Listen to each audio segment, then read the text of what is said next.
Sog'lom ona sog'lom bola. Bu gapning tagida juda ham katta ma'no bor. Tug'ruq yoshida ayollar 19-20 yoshdan 35 yoshgacha bo'lishi kerak.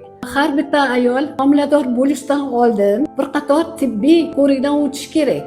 Tibbiy ko'rikdan o'tib homilador bo'lishdan oldin biz ba'zi maslahatlarni beramiz. Shu maslahatlarni olib homilador bo'lsa, maqsadga muvofiq bo'ladi. Homila yaxshi o'sadi. Lekin ba'zan ayollarda ekstragenital kasalliklar bo'la turib, ya'ni yurak qon tomir kasalligi, buyrak kasalligi, kam qonlik, jigar kasalligi bo'la turib, bu ayol sog'ligiga qaramasdan tavakkal qilib homilador bo'ladi. Uchastkov vrachlar juda ham o'zini ishini yaxshi biladi. O'sha uchastkada nechta ayol bor, qaysiga mumkin emas, qaysiga mumkin juda yaxshi bilishadi.